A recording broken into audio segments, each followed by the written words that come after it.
Less than 24 hours away from Iowa football's final spring practice. Boy, this month of April has flown by.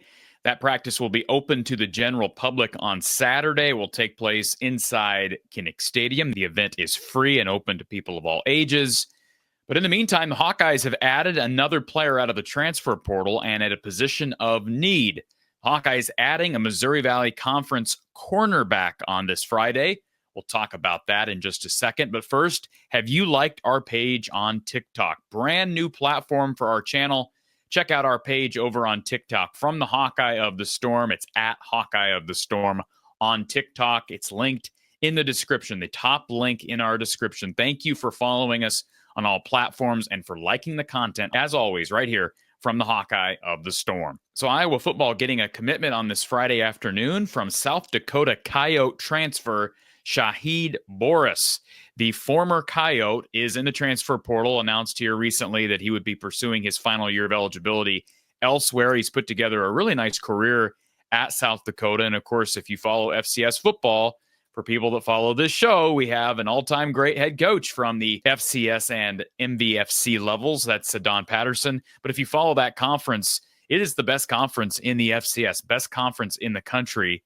And it features the likes of programs like South Dakota State, like North Dakota State, Northern Iowa, North Dakota, and South Dakota. So the Coyotes, a solid program at that level.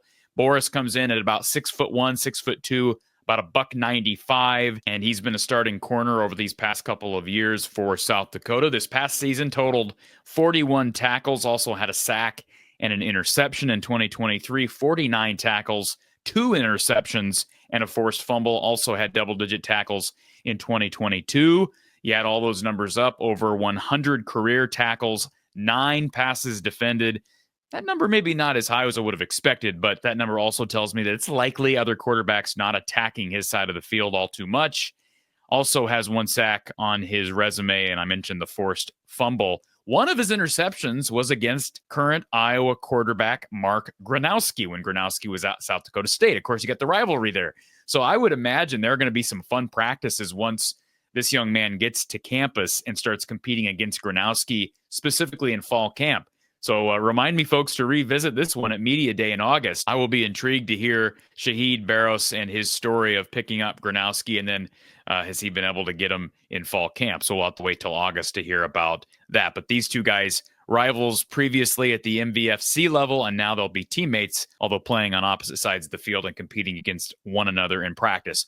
As I mentioned, this young man's got 1 year of eligibility left. He's been playing at South Dakota. He's originally from the East Coast, from Oakdale, Connecticut, and from St. Thomas More Prep. If that high school sounds familiar, Iowa does have a defensive lineman, Brian Allen, who played at a St. Thomas More Prep school, but not the same one. So Allen's from Illinois. This young man's from Connecticut. Now, current Iowa cornerback CJ Bell, who just arrived, he's part of this 2025 class, and he was highly touted, wanted by people like Penn State, Notre Dame, etc. He is from the same high school. These two guys did not play together, I don't believe. Kind of have to do the math there. But this is Barros' final year, and CJ Bell just getting to Iowa. There is a connection with current Iowa Director of Player Development, Jason Manson. So Manson he was the head coach, actually, at St. Thomas More out in Oakdale. And eventually Iowa hired Manson, the former quarterback at Iowa, back to the staff in 2021. So there's a connection there. And then you have the connection of Kirk Ferentz's son, Steve Ferentz,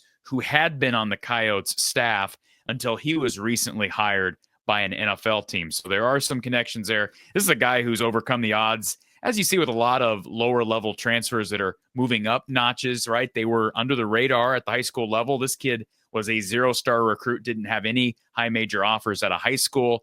And if you watch some of his tape from MVFC, South Dakota State football over the past 2 years, really good length, as I mentioned, 6'1", 6'2", and an excellent zone cover guy. That's what I anticipate with him in his 1 year. He looks like an Iowa corner on tape, albeit at a different level. So we'll see how it translates over. He attacks the backfield confidently, closes quickly to the ball, has great ball instincts, is a disciplined tackler in the open field, all things that you want if you are an Iowa defensive back and somebody who plays for Coach Phil Parker. I'm not always the best at throwing out comp players to recruits that have not yet set foot on campus, but this young man has played some college ball, some D1 college ball. So I'll throw in a comp, a guy that kind of, as I'm watching him, a little bit of tape I could find, he kind of reminds me of Greg Maben. If you remember, Maben played during some of the glory years with C.J. Beathard and Desmond King and those guys. He was opposite Desmond King, but the longer of the two corners.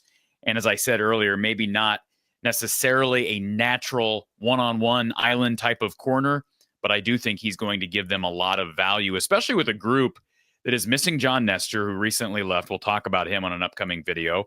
They're also missing Jamari Harris, who had been anchoring that defensive backfield for several years. And, of course, they're just 2 years removed from Cooper Lejeune, who's a Super Bowl champion and one of the brightest young stars in the NFL. And they struggled at times last year with Deshaun Lee and TJ Hall. Those two guys got to get it going this year. Jalen Watson probably chomping at the bit and chomping at the heels of those older guys for playing time, but they needed some more experience, some veteran leadership. And they have other guys like Rashad Godfrey Jr. and recently converted Alex Mota, who was a receiver, actually played quarterback in high school and is now a corner. Some good things said here recently by the Iowa staff on him. But this will be interesting now. Iowa's got two corners from St. Thomas More Prep out in Oakdale, Connecticut. And by the way, the two connections, Steve Ferentz, Jason Manson, Ken O'Keefe also really did a nice job out there in that area of the country with his connection. So who knows? Maybe there's a connection there. But Iowa does a nice job out in the Connecticut area. He's originally from Massachusetts. I believe CJ Bell also originally from Massachusetts. Folks, appreciate you tuning in. This is kind of a breaking news video. So my 2 cents on the latest Shahid Barros. I hope I'm pronouncing his last name correctly. If I'm not, I'm sure Shahid will forgive me when we get him on the show. Hopefully we can get him on the show, talk about his decision to join the Hawks. I look forward to tomorrow, folks. I'll be there at Kinnick. If you see me, give me a holler, and we'll give you a reaction later in the day right here on the channel from the Hawkeye of the Storm. Have a great day. We'll see you Saturday at the spring practice.